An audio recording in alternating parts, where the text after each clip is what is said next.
So if you're anything like me, that means that YouTube and Netflix have become your new best friends. I have been watching quite a few different shows, more so than usual, especially during the lockdown, but there's a few shows that I wanted to talk about, and I got some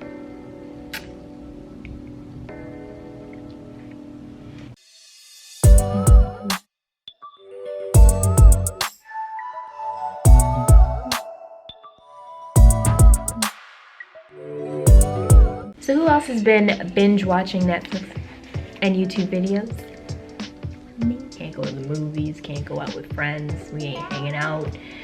So yeah, it's more Netflix and chill by my damn self time. I've never done this kind of video before, and there's a few shows I want to talk about. Some pros and some cons about them, and why you should watch them, or maybe proceed with caution. First TV show we're talking about is Emily in Paris. So this show just came out, and no word of a lie, I've already watched all the episodes. Emily in Paris is an American comedy drama web television series. It basically follows a young, bright, upcoming marketing exec named Emily, who's an American woman moving to Paris to take on a new job opportunity.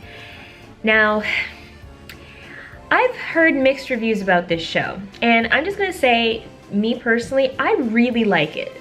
However, there's a few things that we need to talk about. Pros of it. Here's the deal. If you are like a traveler like me who has been feeling on edge because I'm not comfortable flying out of the country to go nowhere right now, then Emily in Paris will kind of scratch that travel itch that you're having, because it's this young girl coming from the States, going to Paris, a country she's never been to before, new people, food, smells, sights, sounds. You get to see all of these different parts of Paris, which is just beautiful and luxurious, and it kind of makes you feel like you're there, which is awesome. So it'll definitely scratch that itch that you have for travel. One of my qualms about it, though, I will say, is there's just not enough black people. Sorry, there's one black character, and the worst part is I don't even remember this guy's name. And it's not because he's not a great actor. He did a great job with the role he was given, but the role he was given was just so flat that I don't even remember his name. I remember everybody else's name. Yeah, so I just felt like there could have been more diversity. There's one black guy and one Asian girl. Second thing, now, like I said earlier, I'm not French, so please correct me if I'm wrong, but are y'all really that mean? That rude? That sexist?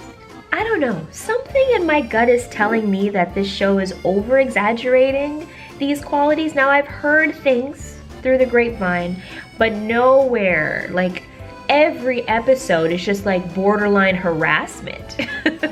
So I'm just thinking, like, is that really what it's like all the time? I don't know. Let me know in the comments. If you're looking for a show that's just fun and light, you really don't want to you don't want anything too heavy, it's a great show. I wouldn't write it off and say don't watch it, it's crap. It's a great show. It's just, I hope that season 2 they bring it a little bit more, add some more diversity, add some more layers to it. That's my thoughts. Tell me what you think. Have you guys watched it already? Are you thinking about watching it? Let me know. Second show, The Rain. Oh, The Rain, The Rain, The Rain. And I love sci-fi fantasy type stuff, as long as there's no zombies and people eating people, and yeah, I can't handle that one. So basically, when a virus that is carried by rainfall wipes out almost all of humans in Scandinavia, Danish siblings Simone and Rasmus take shelter into a bunker. 6 years later, they emerge to search for their father, a scientist who left them in the bunker but never returned. Now one of the cons of this show is that it takes a long time to kind of get there. The first episode, you're kind of like, okay, I'm kind of getting the gist of what might be going on here, but could you fill in some of these blanks a little quicker? The acting. Now, this is a Danish series, so there aren't subtitles. The TV show is done in English, but you can tell that the people who originally acted it are speaking Danish. That didn't do anything to me. That didn't bother me. It didn't throw me off at all. It was very well done in that regard. But I'll say the main character, Simone, like one of the main characters, oh my goodness. Whew. I'm not gonna say she can't act, because it's the first time I'm seeing her, to my recollection anyways, but the other people that were acting amongst her co-stars, thank God for them, because her parts just seem so forced. They seem so forced, and it wasn't until towards the end of season 1, there are 3 seasons, people, the end of season 1, that she really started to like act properly, you know? And she's also the type that is like, oh, everything is happening because of me. It's my fault this is happening. I'm the only one that can fix it. I have to do it or else no one else can't. One of those ones. Oh my goodness, that was the reason why I stopped watching Vampire Diaries back in the day, because Elena was like, oh, it's because of me. I couldn't take it. It was so annoying. So Simone's character is very much like that. She believes this whole entire thing revolves around her, when in reality it doesn't. It doesn't. So I would tell you that if you don't have anything else to do and you just want a half decent show to watch, go ahead, you can watch it. Know that the first few episodes are not really gonna catch you like that, but it will take time. I will say this, the only reason why I'm even watching it to the end is because the plot actually gets better as it goes on, and I genuinely wanna see how it ends. I wasn't expecting certain things to unfold the way they did in season 2, so I actually wanna see how it ends, and that's the only reason why I'm continuing to watch it. So that's the rain.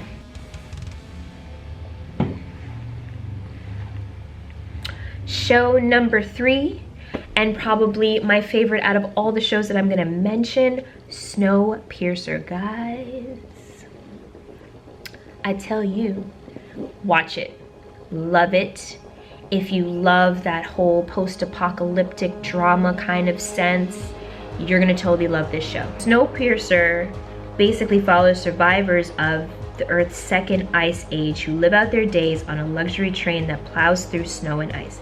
The train's poorest residents who live in the squalid caboose plan to improve their lot by taking over the engine room. You know, there's always gonna be classes. Like, you can imagine, the world is pretty much on the brink of extinction. There's, what is it, 1,001 cars on this train, and it's basically carrying the rest of the human race. And of course, there would be classes. First class, second class, third class, and the people in the back who didn't even buy a ticket, who just hopped on and they're just staying back there because no one wants to kick them off, I guess. I don't know. It's interesting though. It has a lot of different plot twists and turns, things that I just never expected, which is great. I love TV shows like that. And it just builds. It has depth. Each character has its own like little storyline, which is beautiful. It has more depth than just the train and the main character, like, and everything kind of ties into one another, which is also really cool. It's definitely a show worth watching. I don't even want to go into it deep because I don't want to ruin it for anybody. I feel like if I explain it too much, I'm gonna like, spoiler alert, you know, and I don't want to ruin it. Just go and watch it. It has 1 season so far. I'm patiently waiting for the 2nd season to come out, and it's definitely a show that you should add to your Netflix 2020 watch list. Now this last show, I'm not gonna lie, I was actually very surprised that I ended up liking it. Warrior Nun revolves around the story of a 19-year-old woman who wakes up in a morgue with a new lease on life and a divine artifact embedded in her back that allows her to see demons. So this show is very interesting because of course the other warrior nuns, they've been trained and grew up in this, and they're basically fighting evil for the church, right? And this young girl didn't ask for none of this, but apparently she's been chosen, of course, you know, it's always the ones that don't want no part that get chosen, right? It's depicting her life and how she's kind of navigating these newfound powers and this new revelation of who she is and what's going on and how everything's all tied in. I will say this. it has its corny moments, but come on guys. Warrior Nun. It's called Warrior Nun. Of course it's gonna be corny at times. And the first season, I felt like Ava, I believe it's Ava's powers weren't as, you know, poppin' as I'd want them to be compared to some of the other ladies. But I love how it kind of progresses and the plot, the storyline is great. Give it a chance. I just give it a chance. If you don't like it after the first episode or the second episode, it's probably not for you anyways, but give it a chance, try it out. Let me know in the comments if you've already watched any of these shows or if you're gonna watch one of these shows. And one bonus show that I am watching again technically, Girlfriends. Y'all remember Girlfriends? I was watching Girlfriends back in my early 20s. So I decided I'm gonna watch it over in my mid-30s and see how I feel about the characters Joan, Lynn, Maya, and Tony, and I guess William in a sense too. So I'm just into a few of the episodes, but if you want to see some commentary on that, you guys can comment below and I'll make a video about how I feel about Girlfriends now in my 30s, and we'll go from there. Anyway, check out these other videos while you're here. Thanks for liking, watching, subscribing to the channel, and I'll see you guys in the next video. Bye.